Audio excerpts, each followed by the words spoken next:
Hi guys, I'm Lucario today, and today we will be counting down my top 10 favorite cute Pokemon. I must note that this list will be only for the generations of Pokemon 1 through 4, since 5 and 6 may get its own list later on. Now, I'd just like to assure everyone that the choices on this list are purely my own and do not reflect that of anyone else I know or any of my viewers. If you would like to add your own, if you have your own lists or favorite cute Pokemon you'd like to add, comment below and maybe they'll appear in a later video. And yes, people, I do have plushies of every single Pokemon on this list. So without further ado, let's begin with some honorable mentions that maybe didn't quite make the cut. Shinx, Riolu, Chikorita, and Furret. So, now that those are out of the way, let's get down to the list. Number 10, Quilava. How could I be a user of DeviantArt and not mention this Pokemon somewhere on this list? Quilava seems to have made an explosion in popularity on DeviantArt. I can name at least half a dozen of my DeviantArt friends who have a Quilava either as their avatar or as one of their Pokesona or Pokemon persona, as the term is used. Now, I wouldn't say that this is my absolute favorite Pokemon myself, but I can certainly see the appeal. The long, sleek body and yet bulbous, chibi appendages create a nice balance between cuteness and a sense of maturity.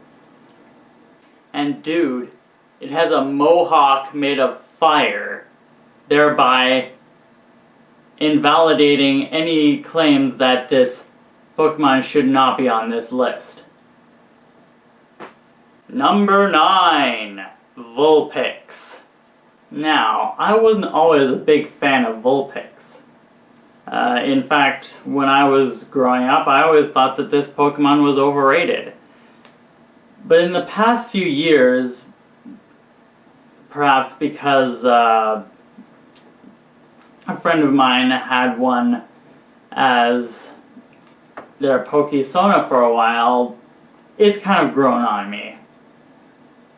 With its fox-like features and 6 curly orange tails, this Pokemon certainly deserves number 9 on my list. Number 8, Latios. Latios. Latios, Latios, Latios. What to say about Latios?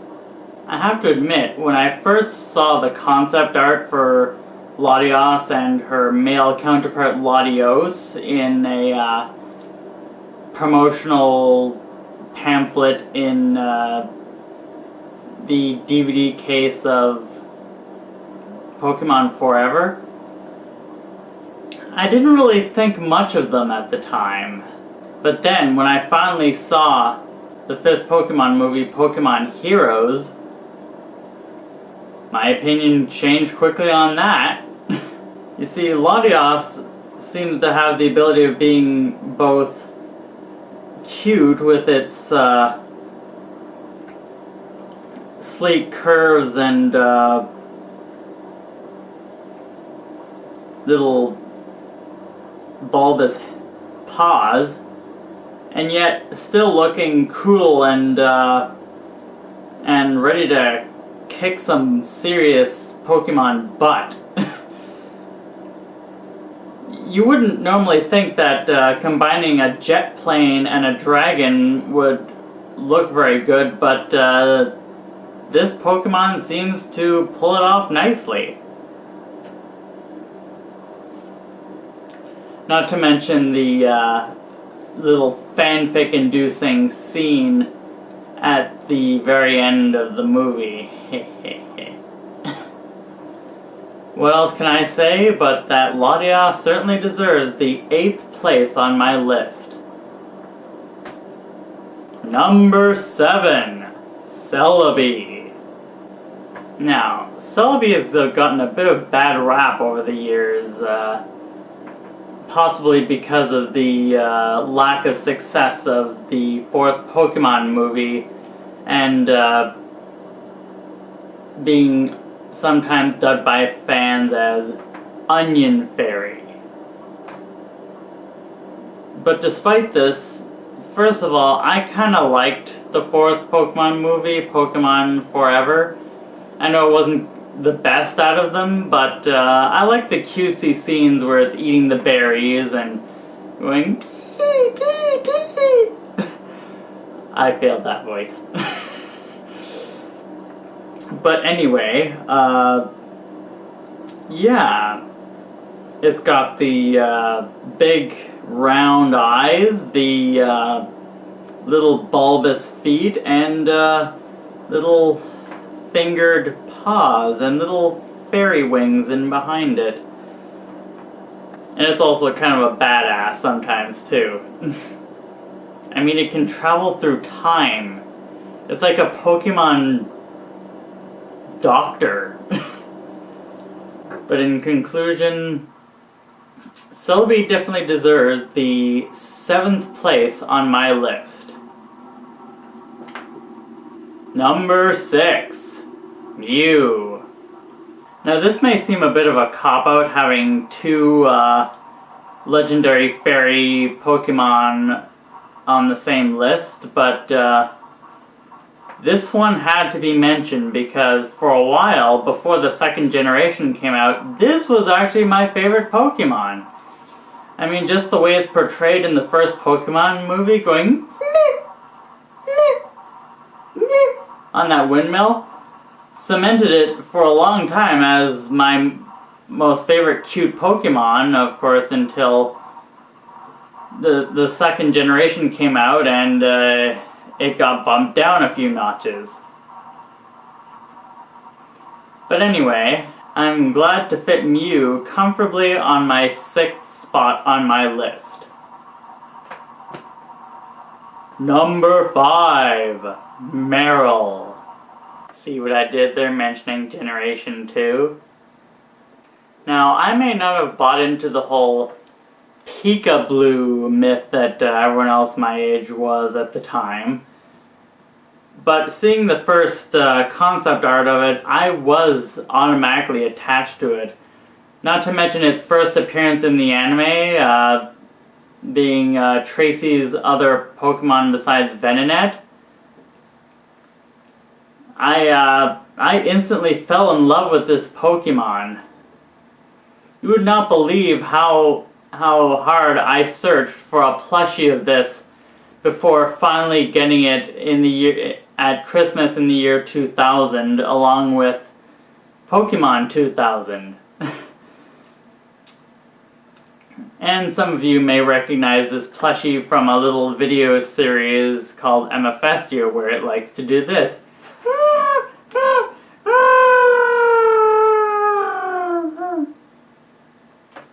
Anyway, being very round in shape, almost like a sphere with little mouse ears and a little spherical bulb on the end of a zigzag, jagged black tail, Merrill definitely deserves the 5th place on my list. Number 4, Plusle and Minun. Now I know it may seem a bit like cheating to have 2 separate Pokemon on the same spot on the list, but let's face it, these are the exact same Pokemon. Like Celebi, these Pokemon have gotten a lot of bad rep for, quote, trying to be the next Pikachu. But despite that, I still kind of like them. They're both similar to Pikachu and different enough that they can be their own species of Pokemon. I remember when I first bought Pokemon Sapphire and I encountered a couple of these in the wild. I tried to breed a pair of them and tried to make a Pichu, but didn't really work out. It was only after that I learned that the offspring of bred Pokemon will always be of the species of the mother. But despite this, I still really like these little guys. You know, they're the ultimate Pokemon tag team duo, and they definitely deserve the 4th spot on my list. Number 3, Pichu. Remember when I said Mew was my favorite cute Pokemon during Generation 1? Guess which one was my favorite when Generation 2 came out? Yep, it's Pichu. Pikachu was already pretty cute in and of itself, but Pichu took it to the next level by making its head even bigger and rounder and giving it short, stubby little paws and foot paws. Not to mention the diamond-shaped ears always fascinated me. And it made an appearance in Super Smash Bros. Melee, which is pretty awesome. Why can't they bring it back for the newer games? Come on, people. But I digress. Pichu definitely deserves the 3rd spot on my list. Number 2, Pachirisu. Here we go again with another Pikachu clone. But honestly, this one is unique in and of itself because rather than being an electric mouse, it's an electric squirrel.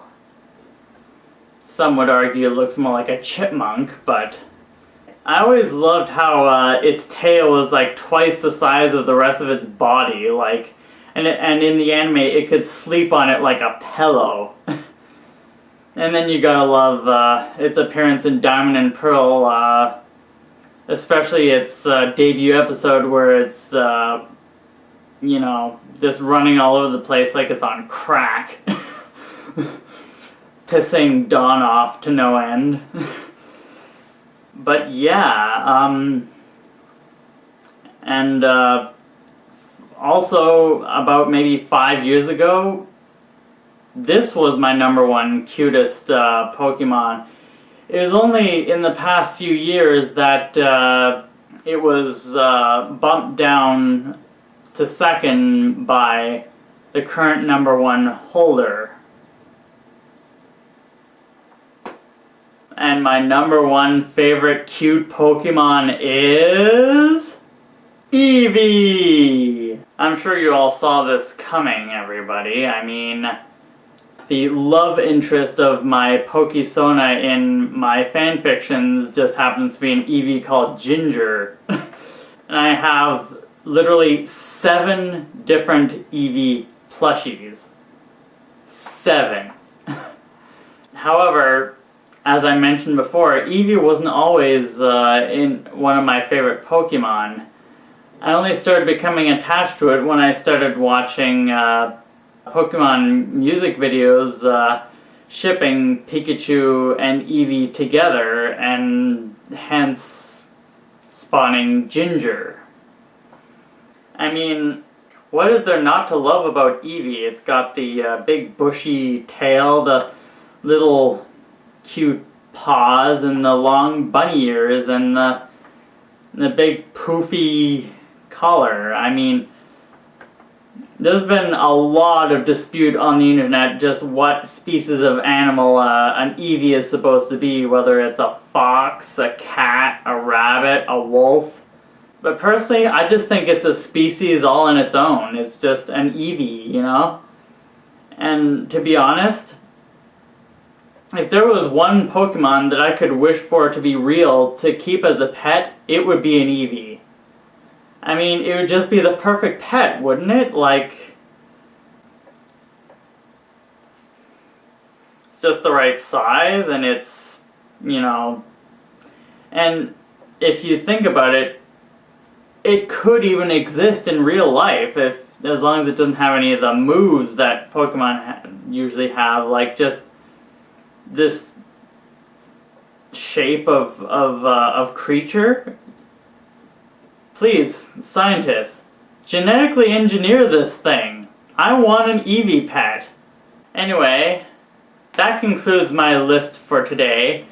Again, if any of you have any suggestions of your own, comment below, and maybe they'll be mentioned in a future video. And as well, at some point I may also do my top 10 favorite Pokemon from generations 5 and 6, since I consider those ones separate from the first 4 generations, in my opinion.